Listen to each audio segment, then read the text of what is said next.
साहिब जियो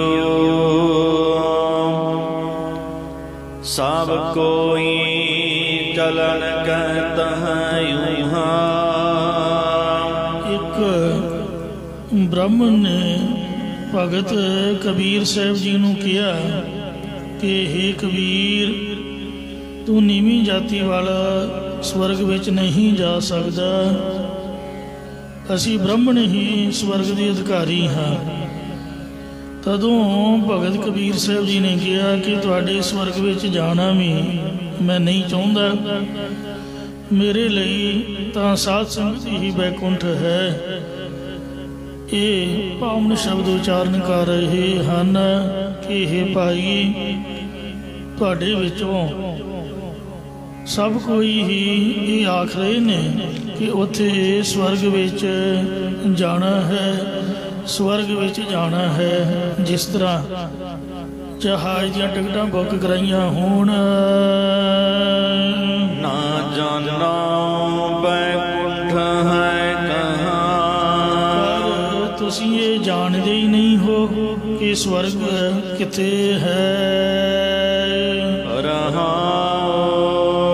विश्राम देकर फरमान करदे ने, आप का मरमन जाना।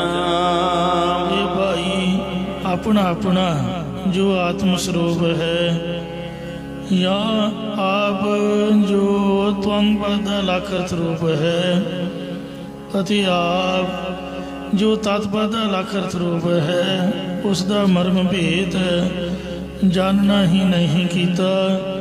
या इसी प्रकार आप का मरमन जाना, गुरां दे उपदेश द्वारा अपने स्वरूप का भेद ही नहीं जानना कीता। पता नहीं बैकुंठ बखाना, गल्लां बातां नाल ही स्वर्ग विच वसना तुसीं कथन करी जा रहे हो। जब लग मना बैकुंठ की आस, हे भाई, जदों तक मन विच स्वर्ग दी उम्मीद लगी हुई है, तब लगना ही चरण निवास। तक हरि दे चरण कमलों विच वासा नहीं होवेगा। या अनवे करके जब दी जगह तब ते तब दी जगह जब ला के अर्थ इउं ही बनता है। तब लग नाही चरण निवास, जब लग मन बैकुंठ की आस। जदों तक परमात्मा दे चरणों विच निवास नहीं हुंदा, तदों तक मन विच बैकुंठ आदि अनेक प्रकार की आशा लगी रहिंदी है। खाई कोटा ना परम पगारा, हे भाई, तुहाडे उस स्वर्ग दा ना कोई किला ना खाई है, अते ना ही वो विशेष करके किसी गारे दे नाल लिपिया होया है। अर्थात जिस स्वर्ग की तुसीं गल पे करदे हो, उस स्वर्ग रूप किले दुआले किहड़ी खाई है अते वो किहड़े गारे नाल लिपिया होया है, इस बारे तुहानूं कुछ पता ही नहीं है। या ना ही कोट अते खाई दा पता है, अते ना ही परल बस्ती, अते ना ही पगारा शाही महल है। ना जानो बैकुंठ द्वारा, ना ही तुसी स्वर्ग का दरवाजा जानते हो कि किथे है। कह कमीरा अब कहिया काहे, इथे मम्मी दे नाल कमीर अखर ही शुद्ध है। भगत कबीर साहब जी कथन करते ने कि हुण अनअधिकारियां ताईं किस वास्ते कहना करिए। साध संगत बैकुंठ आहे, ਸਾਡੇ ਲਈ ਤਾਂ ਸਾਧ ਸੰਗਤ ਮਹਾਤਮਾ ਜਨਾਂ ਦੀ ਸੰਗਤ ਹੀ ਸਵਰਗ ਦੇ ਸਮਾਨ ਹੈ।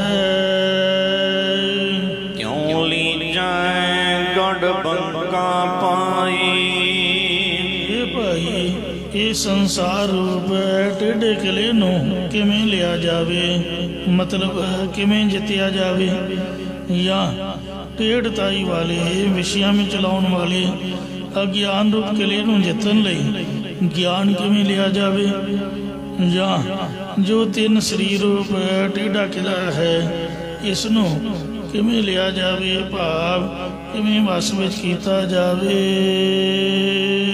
ਦੋ ਵਰ ਕੋਟਾ ਅਰਤੀ ਵਰ ਖਾਈ, ਇਸ ਸਥੂਲ ਸਰੀਰ ਅੰਦਰ ਕਾਰਨ ਤੇ ਸੂਖਮ ਸਰੀਰ ਹੋ ਦੂਰਾ ਕਿਲਾ ਹੈ, ਅਤੇ ਜਾਗਰਤ ਸੁਪਨ ਤੇ ਸੁਖੋਪਤ ਅਵਸਥਾ ਰੂਪ ਤੇਰੀ ਖਾਈ ਹੈ, ਜਾਂ ਰਾਗ ਦਵੈਕ ਰੂਪ ਦੂਰਾ ਕਿਲਾ ਹੈ, ਅਤੇ ਤਿੰਨ ਗੁਣਾ ਰੂਪ ਤੇਰੀ ਖਾਈ ਹੈ।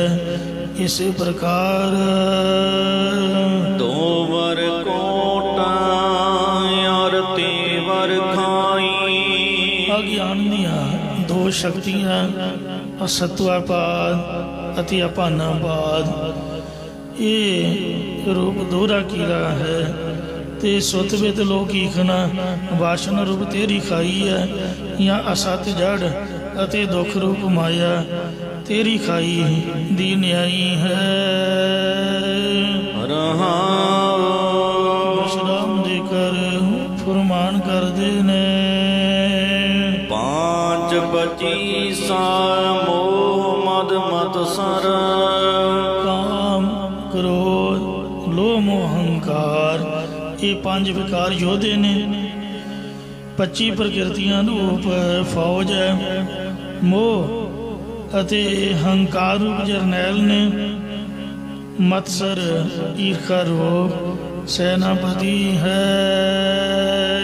ਅੱਡੀ ਪਰਬਲ ਮਾਇਆ, ਅਤੇ ਵਿਸ਼ੇਸ਼ ਬਲ ਵਾਲੀ ਮਾਇਆ ਆਡੀ ਛਵੀ ਲੰਮੇ ਗੰਡਾਸੇ ਦੀ ਨਿਆਈ ਹੈ, ਜਾਂ ਬਲ ਵਾਲੀ ਮਾਇਆ ਆਡੀ ਆੜ ਮੋਰਚੇ ਕੇ ਕੀਤੀ ਹੋਈ ਓਟ ਰੂਪ ਵੱਟ ਕਿਲੇ ਦੀ ਖਾਈ ਤੋਂ ਪਾਰ ਉੱਚੀ ਵੱਟ ਦੀ ਨਿਆਈ ਹੈ।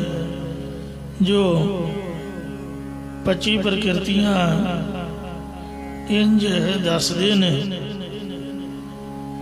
ਜਿਹੜੇ ਪੰਜ ਤੱਤ ਨੇ ਪ੍ਰਿਥਵੀ ਜਲ ਅੱਗ ਹਵਾ ਅਤੇ ਆਕਾਸ਼,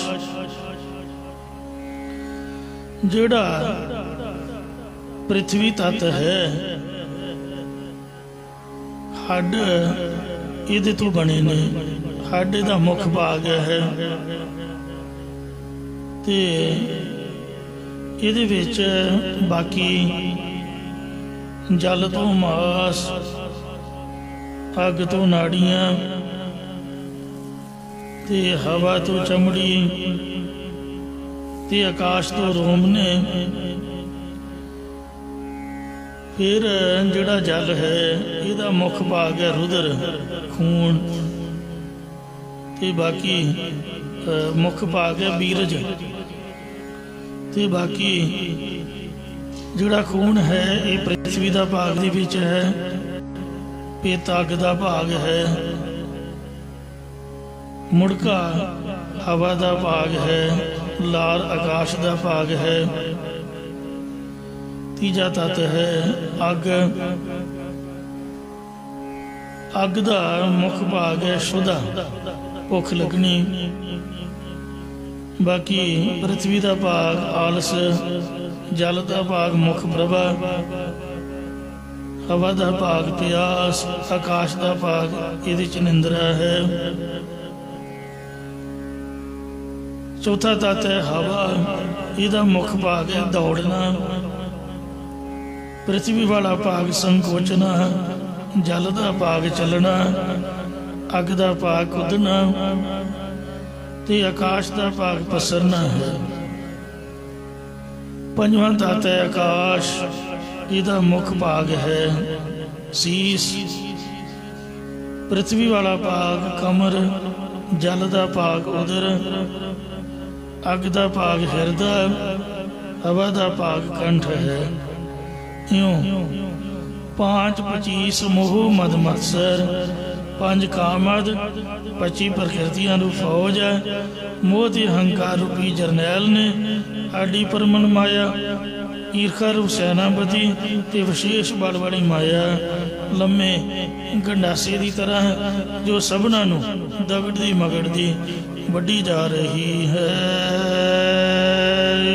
ਜਾਨ ਗਰੀਬ ਕੋ ਜੋਰ ਨਾ ਪਹੁੰਚਾਏ, ਮੈਂ ਗਰੀਬ ਸੱਚ ਟੇਕ ਤੂੰ ਮੇਰੇ ਸਤਿਗੁਰ ਪੂਰੇ।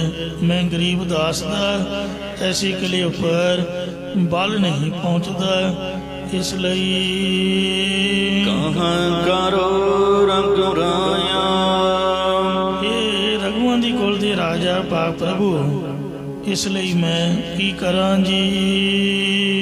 ਕਾਮ ਕੇ ਵਾਰੀ ਦੁਖ ਸੁਖ ਦਰਵਾਨੀ, ਉਸ ਕਿਲੇ ਦੇ ਕਾਮਨਾਮਾ ਰੂਪ ਤਖਤੇ ਨੇ, ਜਿਵੇਂ 2 ਦਰਵਾਜ਼ਿਆਂ ਨੂੰ ਬੰਦ ਕਰਕੇ ਵਿੱਚ ਤਖਤੀ ਲਾ ਦਿੱਤੀ ਜਾਂਦੀ ਹੈ, ਪਾਪ ਕੁੰਡਾ ਬੰਦ ਕਰ ਦਿੱਤਾ ਜਾਂਦਾ ਹੈ, ਇਉਂ ਕਾਮ ਤਖਤੀ ਦੀ ਤਰ੍ਹਾਂ ਹੈ ਜਾਂ ਬਾਰੀ ਦਾ ਪਹਿਰੇਦਾਰ ਕਾਮ ਹੈ। ਦੁੱਖ ਅਤੇ ਸੁੱਖ ਡਿਉੜੀਦਾਰ ਹਨ।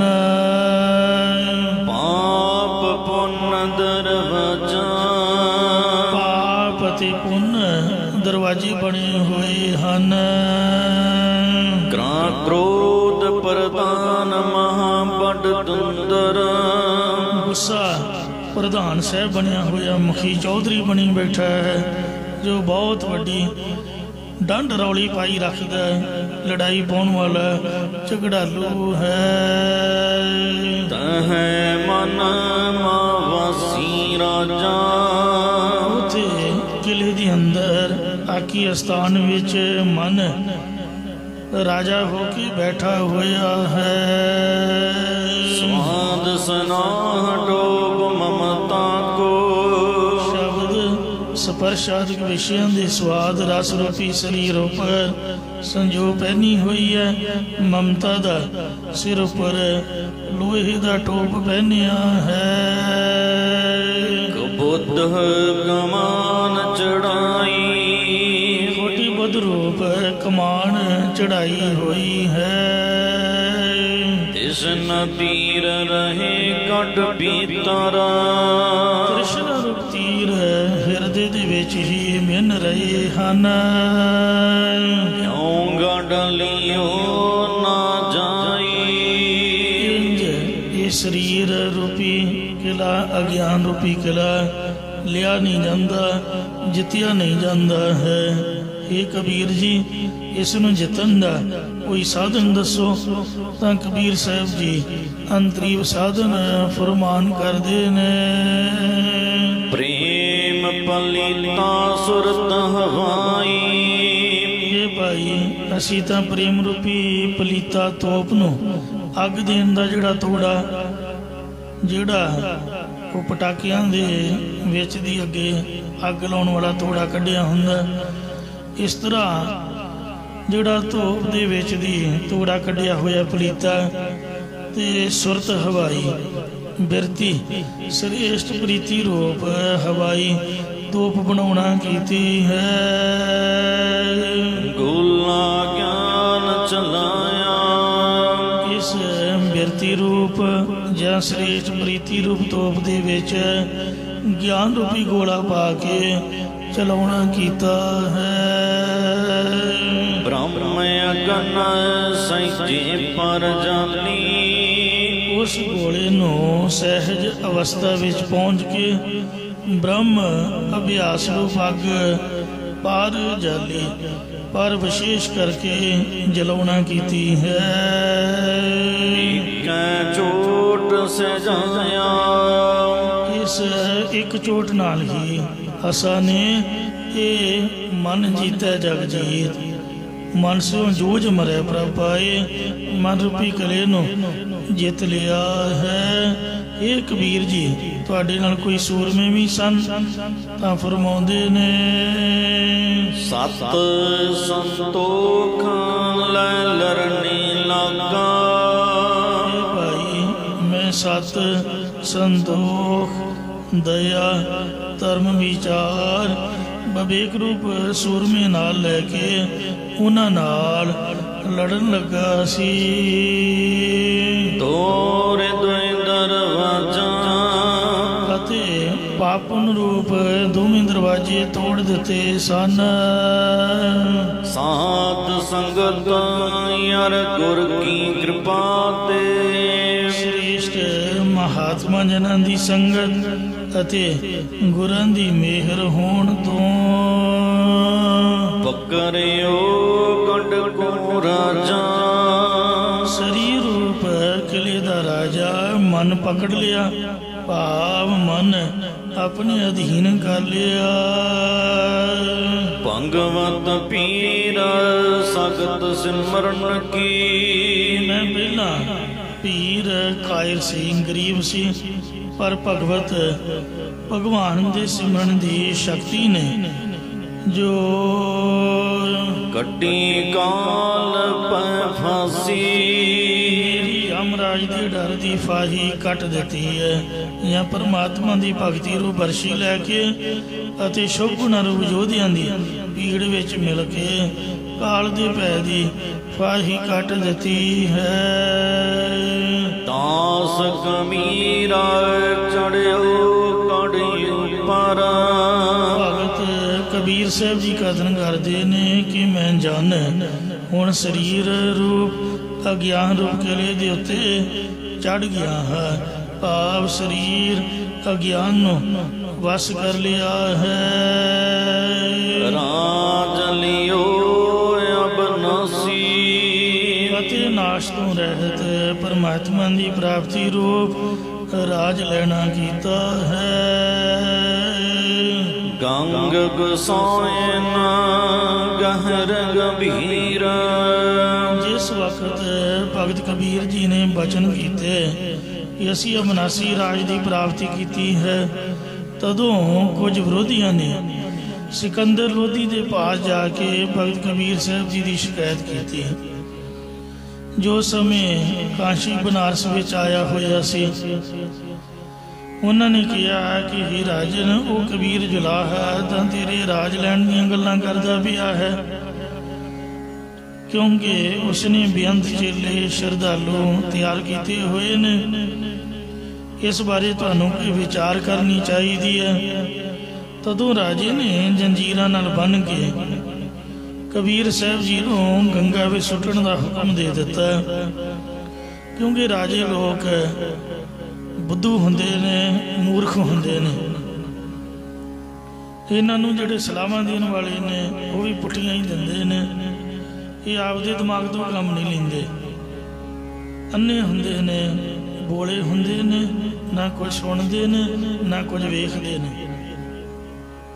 ਕਿਸੇ ਦਾ ਵੀ ਫੋਨ ਤੁਸੀਂ ਕਰ ਦਿਓ, ਝੱਟ ਫੌਜ ਚੜ ਕੇ ਆ ਜਾਊਗੀ। ਇਹ ਨਹੀਂ ਵੇਖਣਗੇ ਵੀ ਬੰਦਾ ਗਲਤ ਹੈ ਕਿ ਸਹੀ ਹੈ।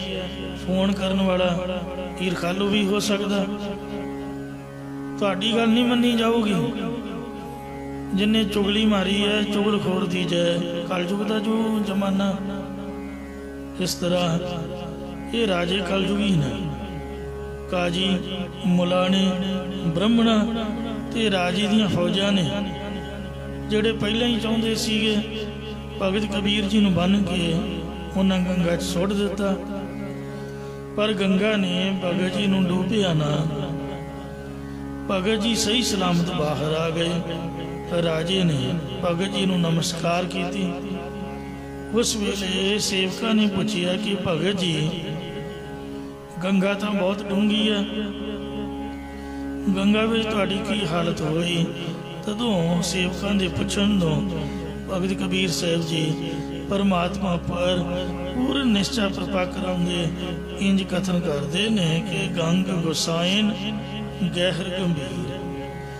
ਗੁਸਾਈ ਦੀ ਘਰ ਵਾਲੀ ये भाई गंगा गाढ़ी डूंगी है या गहर गंभीर अत्यंत डूंगी है। जंजीर बांध कर खारे कबीर। भगत कबीर साहब जी कथन करते कि उस गंगा विच सानू संगलां दे नाल बन करके राजे दे सिपाही आदक सो खड़े मतलब लै गए। ये साडी माझे दी बोली है। फलानी चीज तो खड़ी कनी खड़ी था तो खड़ना है, पर माझे दी बोली ले जाना सानू लै गए। मन डिगाए तन काहे कौं डराए। तदों असीं उन्हां नूं किया कि जद साडा मन ही परमात्मा वालों डिगदा नहीं है, भाव परमात्मा दे सिमरन विच एकाग्र है, फिर तुसीं साडे शरीर नूं कादे वास्ते डराउंदे पए हो। चरण कमल चित रहियो समाए। परमात्मा दे चरण कमलों विच साडा चित साडा मन लीन हो रहा है। विश्राम दे कर फरमान करदे ने। गंगा की लहरा मेरी टुटी जंजीरा। ये भाई गंगा दियां तरंगां विच डुबण दे थां साड़ियां जंजीरां संगल ही टुट गए, जंजीरां टुट गईयां। मृग छाला पर बैठे कबीरा। भगत कबीर साहब जी कथन करते ने कि असीं गंगा दियां लहरां दे उपर इंज बैठ गए जिवें मृगशाला दे उपर बैठे होईदा है, या गंगा विच रूढ़ी आउंदी मृगशाला दे उपर बैठ गए, या गंगा विच रूढ़ी आउंदी लकड़ उपर मृगशाला दे उपर बैठण वांग असीं बैठ गए। कहे कबीरा को संग न साथ।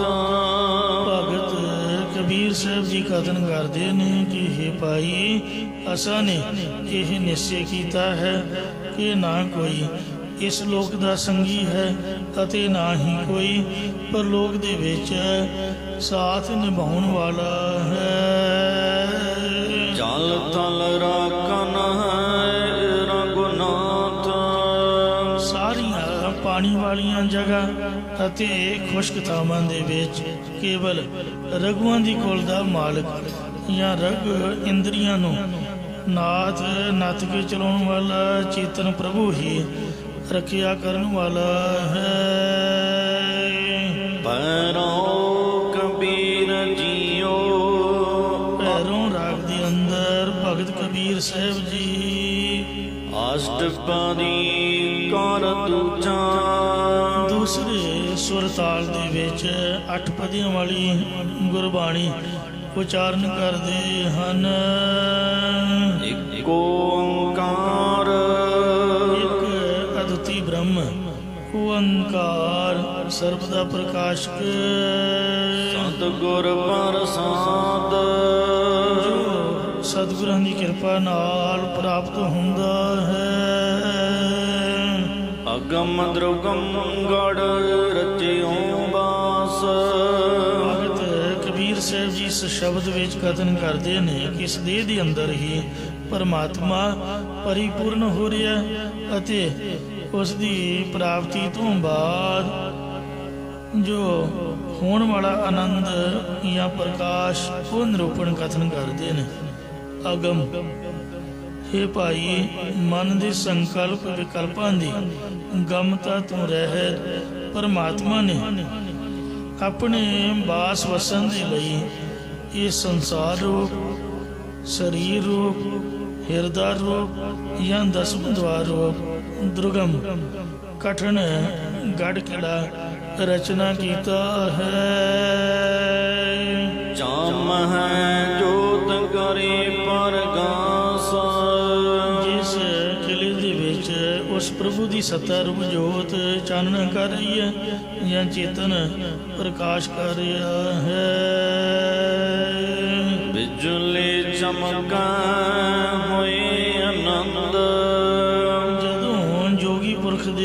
ਦਸਮ ਦੁਆਰ ਦੇ ਵਿੱਚ ਬਿਜਲੀ ਦੀ ਤਰ੍ਹਾਂ ਜੋਤ ਚਮਕਦੀ ਹੈ, ਭਾਵ ਦਸਮ ਦੁਆਰ ਵਿੱਚ ਪ੍ਰਕਾਸ਼ ਦਿਸਦਾ ਹੈ। ਤਦੋਂ ਜੋਗੀ ਨੂੰ ਆਨੰਦ ਦੀ ਪ੍ਰਾਪਤੀ ਹੁੰਦੀ ਹੈ। ਇਸੇ ਪ੍ਰਕਾਰ ਬਿਜਲੀ ਚਮਕਾ ਹੋਏ ਆਨੰਦ, ਜਦੋਂ ਅੰਤःਕਰਨ ਦੇ ਅੰਦਰ ਸਤੋਮੈ ਬਿਰਤੀ ਵਿੱਚ ਪ੍ਰਭੂ ਦੀ ਜੋਤ ਦਾ ਬਿਜਲੀ ਵਾਂਗ ਚਮਕਾਰਾ ਪੈਂਦਾ ਹੈ, ਤਦੋਂ ਨਾਮ ਅਭਿਆਸੀ ਪੁਰਖ ਬਹੁਤ ਆਨੰਦ ਦੇ ਸਹਿਤ ਹੋ ਜਾਂਦਾ ਹੈ।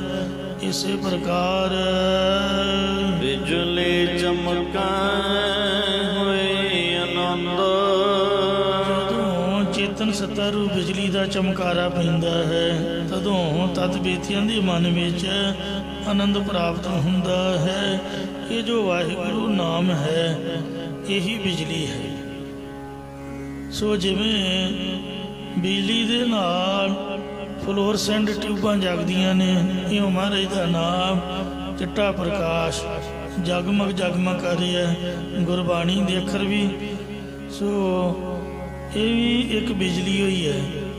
ਗੁਰਬਾਣੀ ਇਸ ਜਗ ਮੈਂ ਚਾਨਣ ਕਰਮ ਵਸੈ ਮਨ ਆਏ।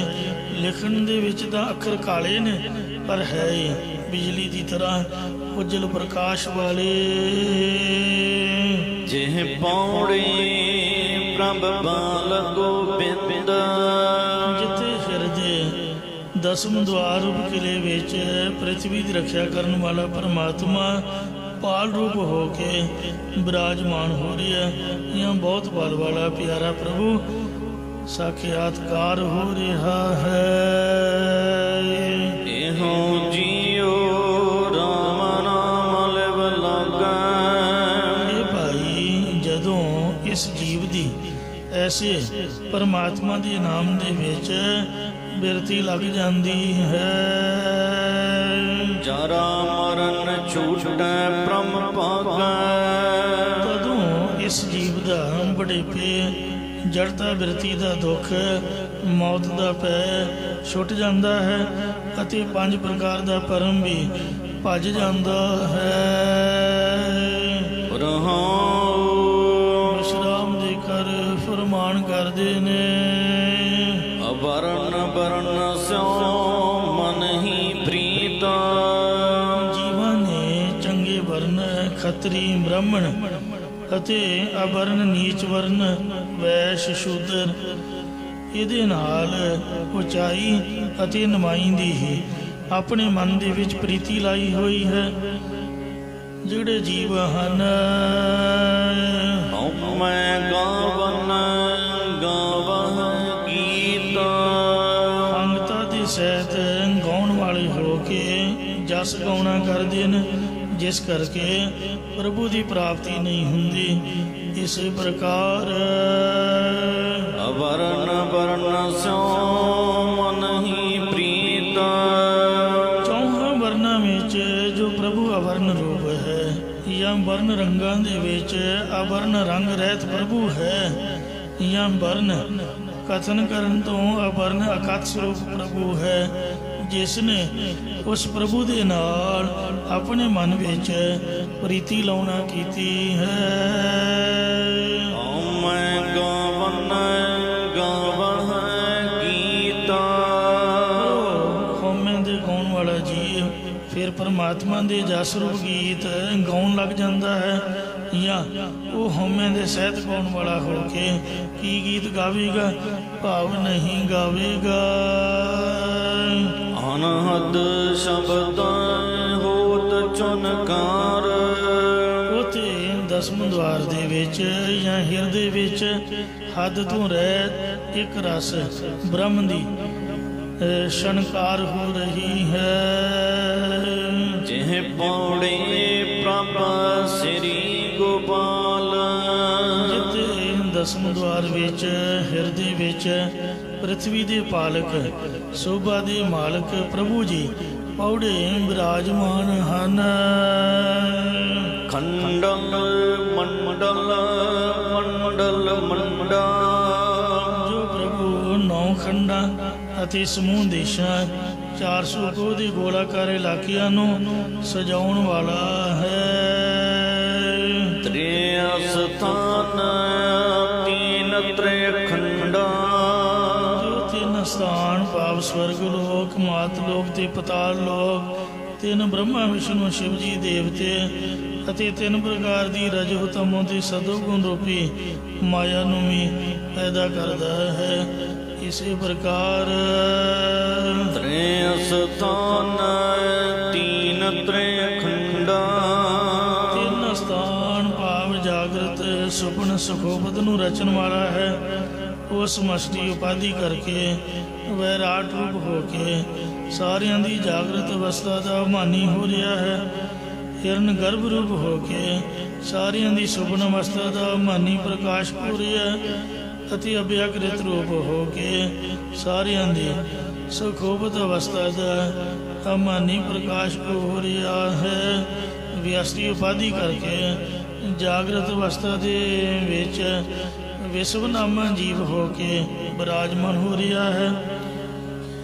ਸੁਪਨ ਅਵਸਥਾ ਵਿੱਚ ਤੇਜਸਵਨਾਮਾ ਜੀਵ ਰੂਪ ਹੋ ਕੇ ਬਿਰਾਜਮਾਨ ਹੋ ਰਿਹਾ ਹੈ ਅਤੇ ਸੁਖੋਪਤ ਅਵਸਥਾ ਦੇ ਵਿੱਚ ਪ੍ਰਾਗਿਆਨਾਮੀ ਜੀਵ ਰੂਪ ਹੋ ਕੇ ਬਿਰਾਜਮਾਨ ਹੋ ਰਿਹਾ ਹੈ। ਤੀਨ ਅਸਥਾਨ ਤੀਨ ਤ੍ਰੈ ਖੰਡਾ। ਤੀਨ ਤ੍ਰੈ ਅਸਥਾਨ ਤੀਨ ਤ੍ਰੈ ਖੰਡਾ।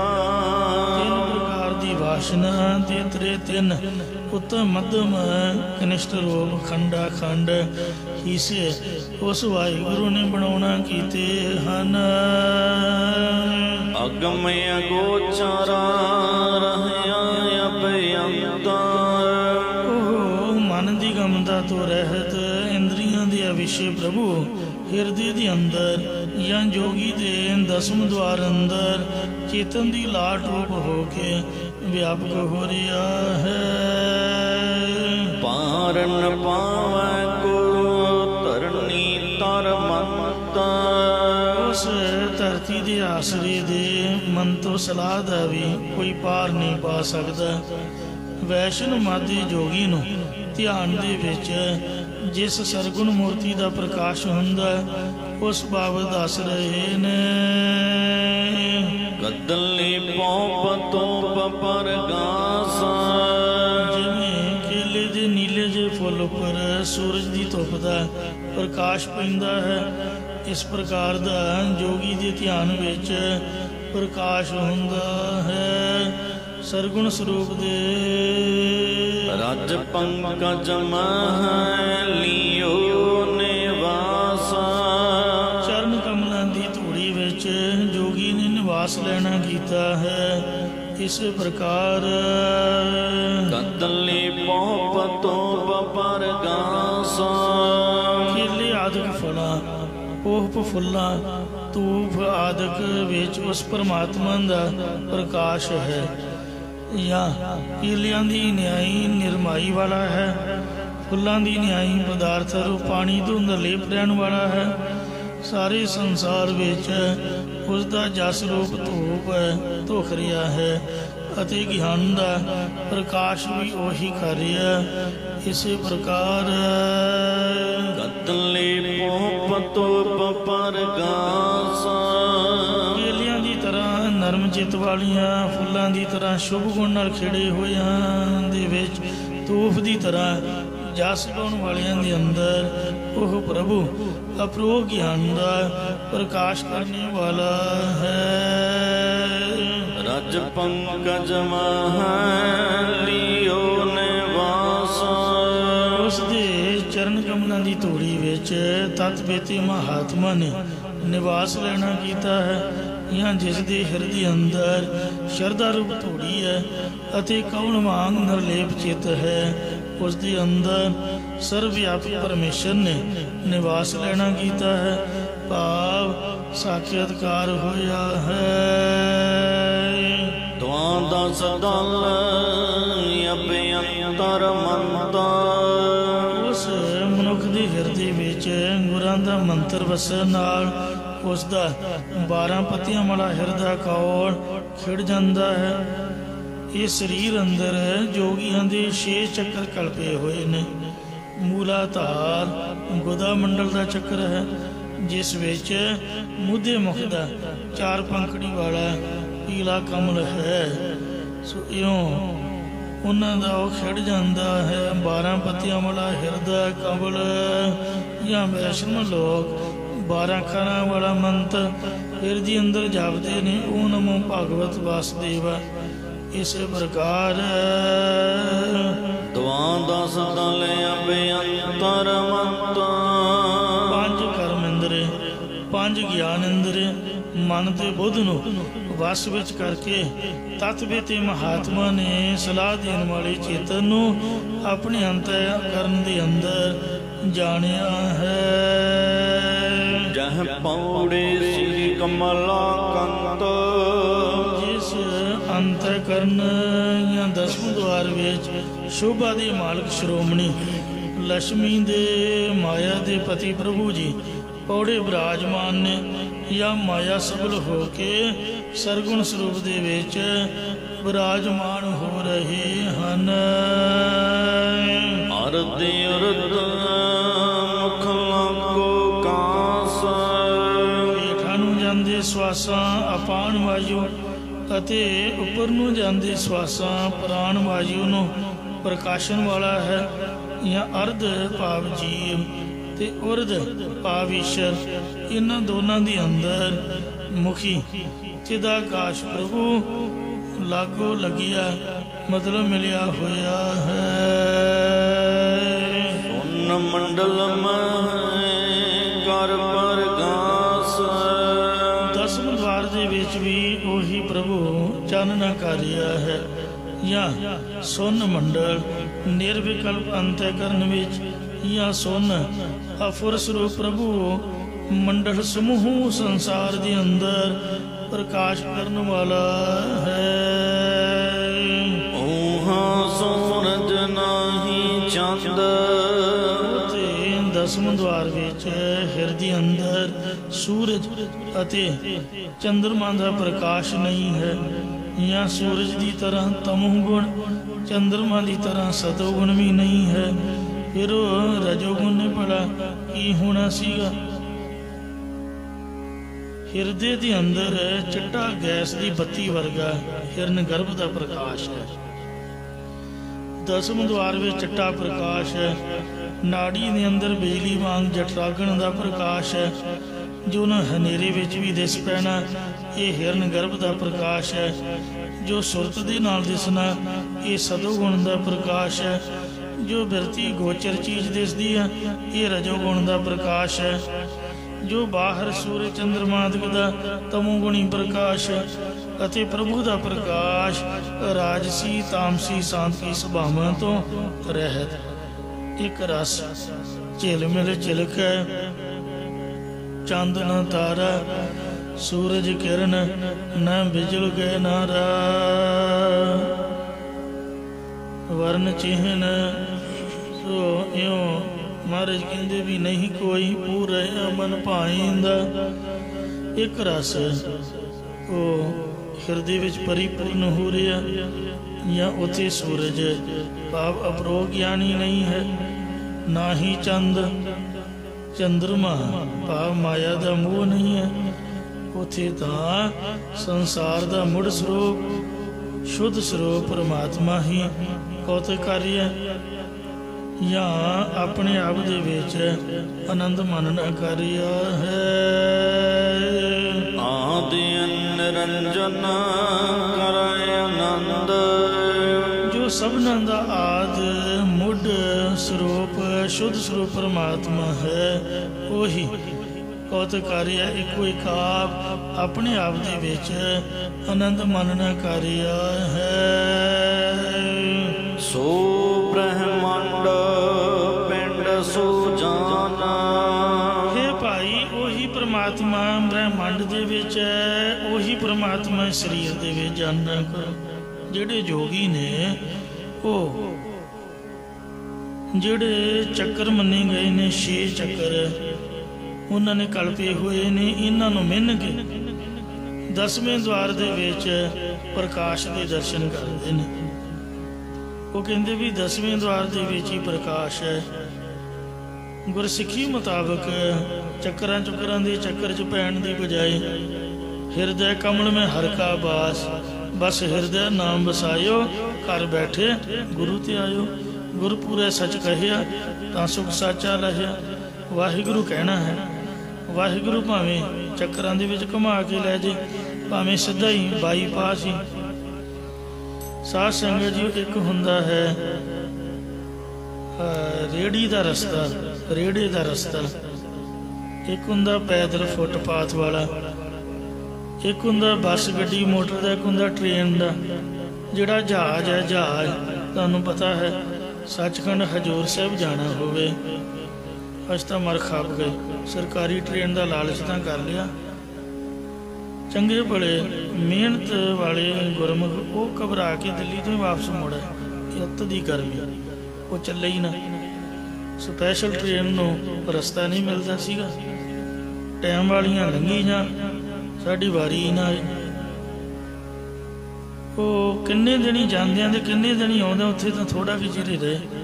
ਇਹ ਜਹਾਜ਼ੇ ਜਾਓ ਚੁੱਪ ਕਰਕੇ 6-7 ਹਜ਼ਾਰ ਰੁਪਈਆ ਚਾਹੀਦਾ, ਮਿੰਟ 'ਚ ਹੀ ਪਹੁੰਚਾ ਦਿੰਦਾ।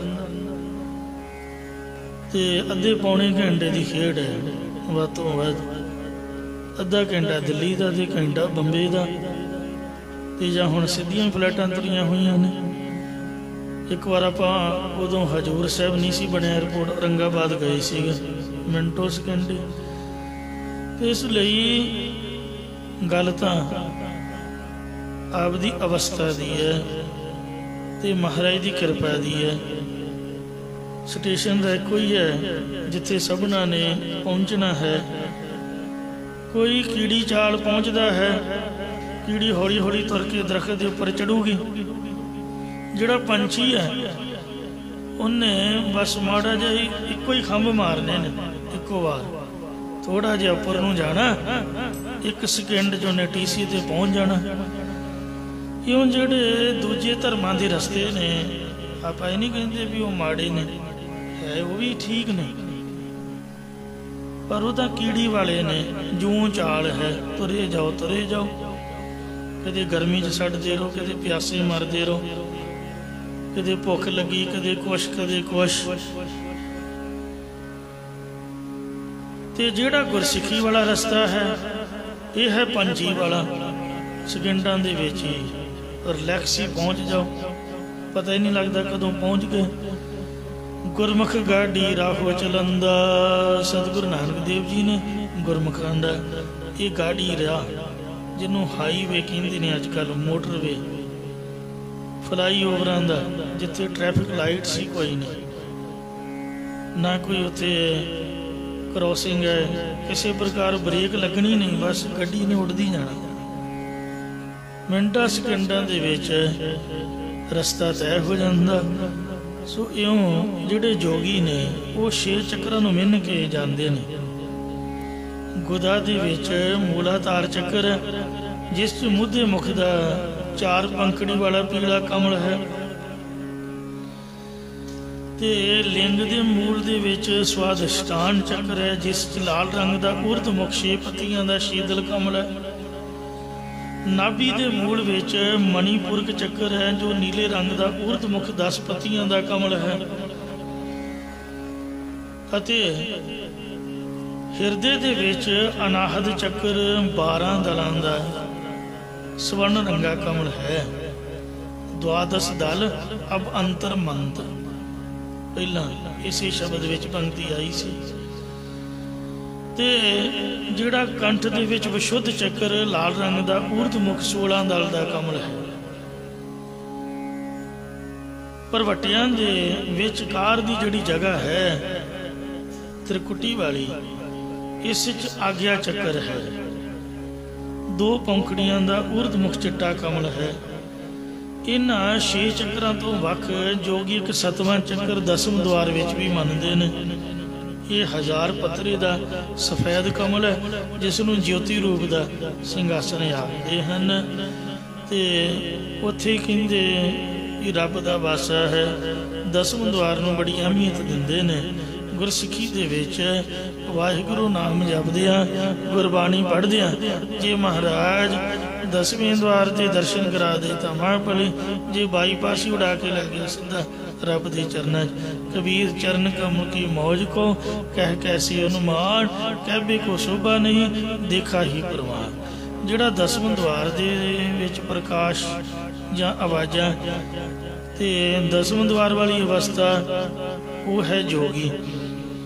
जिहड़ा गुरु दा सिख है, साध है, वो 10वें द्वार तो बाहर दी, शरीर तो उपर दी तुरिया अतीत अवस्था दे विच विचरदा है। इसलिए गुरमुख साध है। गुरमुख साध असाध साध वखानी है। गुरसिख जोगी जागदे जदों बिरती जोड़दा तां गुरु दा सिख जोगी है। जब जुड़ी बिरती चों प्रकाश मिल जांदा, साची लिवै बिन देह नमाणी लिवै बाजो, क्या करे विचारिया सुरती बिरती। लिव जड़ी वाहिगुरु के चरणों च पहुँच जाती, उस वक्त गुरमुख साध है।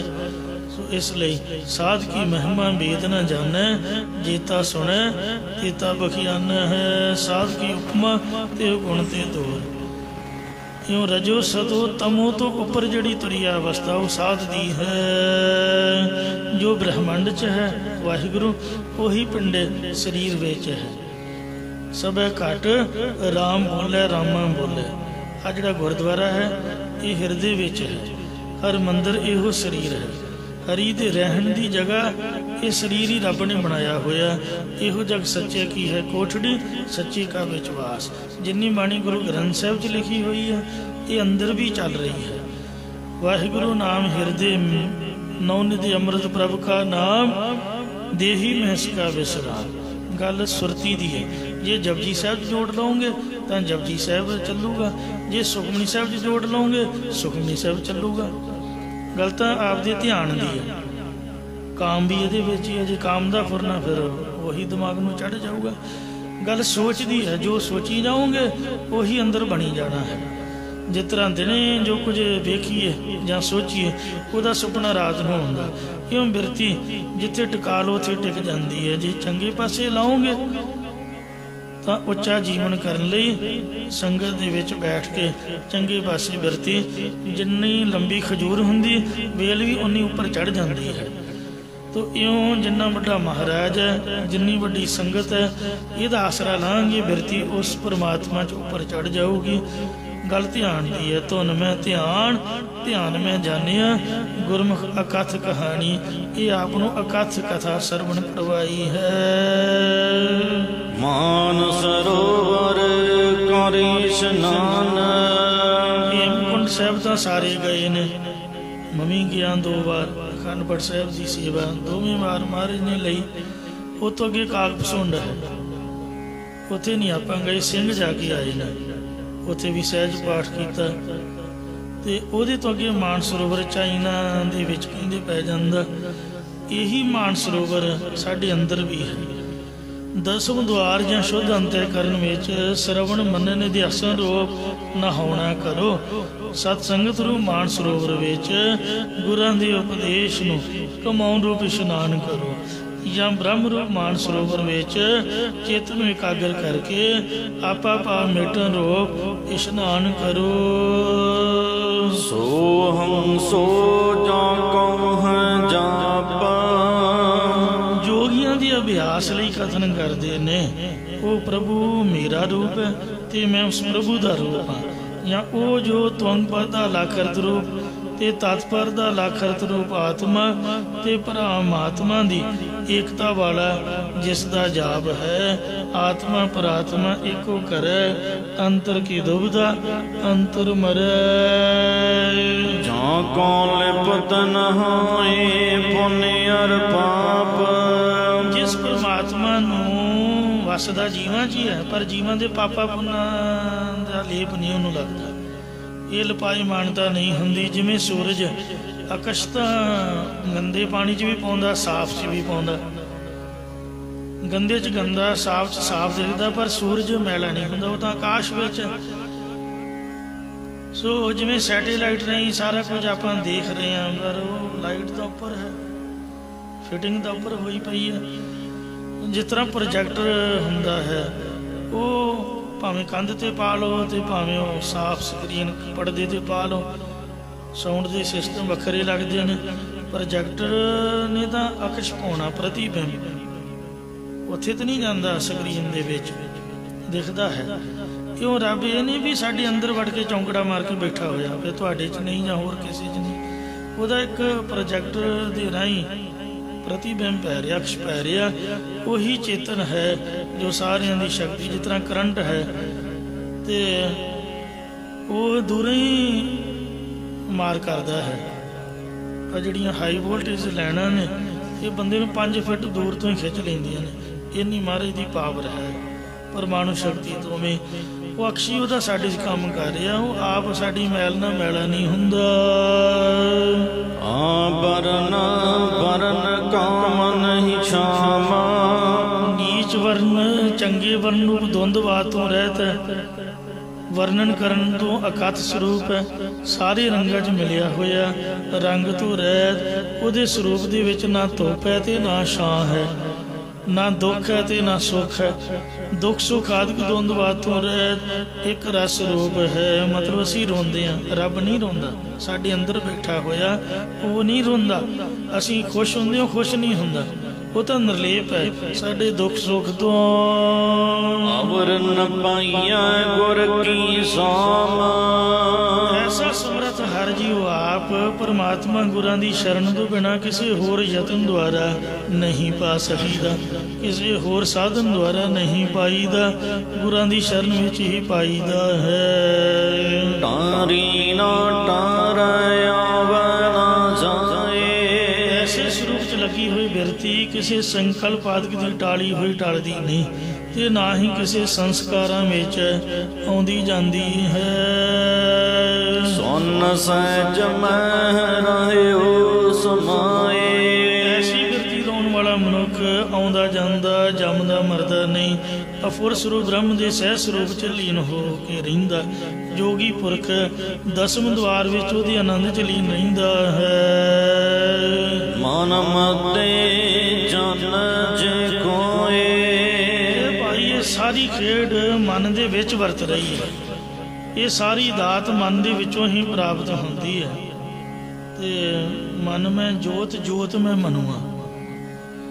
ਸੋ ਇਉਂ ਮਨ ਦੇ ਵਿੱਚ ਹੀ ਜੋਤ ਹੈ, ਜੋਤ 'ਚ ਮਨ ਹੈ। ਜੇਕਰ ਕੋਈ ਇਸ ਨੂੰ ਜਾਣ ਲਵੇ, ਜੋ ਬੋਲੇ ਸੋ ਆਪੇ ਹੋਏ। ਐਸਾ ਨਿਸ਼ਚਾ ਹੋ ਜਾਂਦਾ ਕਿ ਜੋ ਵੀ ਕੋਈ ਬੋਲ ਰਿਹਾ ਉਹ ਪ੍ਰਭੂ ਆਪ ਹੀ ਹੁੰਦਾ ਹੈ। ਭਾਵ ਸਾਰੇ ਅੰਦਰ ਚੇਤਨ ਪ੍ਰਭੂ ਆਪ ਹੀ ਬੋਲ ਰਿਹਾ ਹੈ। ਜਾਂ ਜੋ ਕੋਈ ਮਨੁੱਖ ਆਪਣੇ ਮਨ ਦੇ ਵਿੱਚ ਪਰਮਾਤਮਾ ਨੂੰ ਵਸਦਾ ਜਾਣ ਲੈਂਦਾ ਹੈ, ਉਹ ਜੋ ਕੁਝ ਵੀ ਬੋਲਦਾ ਉਹ ਕੁਝ ਆਪਣੇ ਆਪ ਹੀ ਹੋ ਜਾਂਦਾ। ਇੱਕ ਸਾਧ ਬਚਨ ਅਟਲਾਦਾ, ਉਹ ਆਪਣਾ ਆਪ ਰੂਪ ਭਾਵ ਪਰਮਾਤਮਾ ਦਾ ਸਰੂਪ ਹੋ ਜਾਂਦਾ ਹੈ। ਜੋਤ ਮੰਤਰ ਮਨ ਅਸਚਿਰ ਕਰੈ। ਮਨ ਤੂੰ ਜੋਤ ਸਰੂਪ ਹੈ, ਆਪਣਾ ਮੂਲ ਪਛਾਣ। ਮਨ ਹਰ ਜੀ ਤੇਰੇ ਨਾਲ ਹੈ, ਗੁਰਮਤੀ ਰੰਗਮਾਨ। हे ਭਾਈ, ਜੋ ਪੁਰਖ ਗੁਰਾਂ ਦੇ ਉਪਦੇਸ਼ ਦੁਆਰਾ ਜੋਤੀ ਸਰੂਪ 'ਚ ਆਪਣੇ ਮਨ ਦੀ ਬਿਰਤੀ ਨੂੰ ਅਸਥਿਤ ਕਰਦਾ ਹੈ।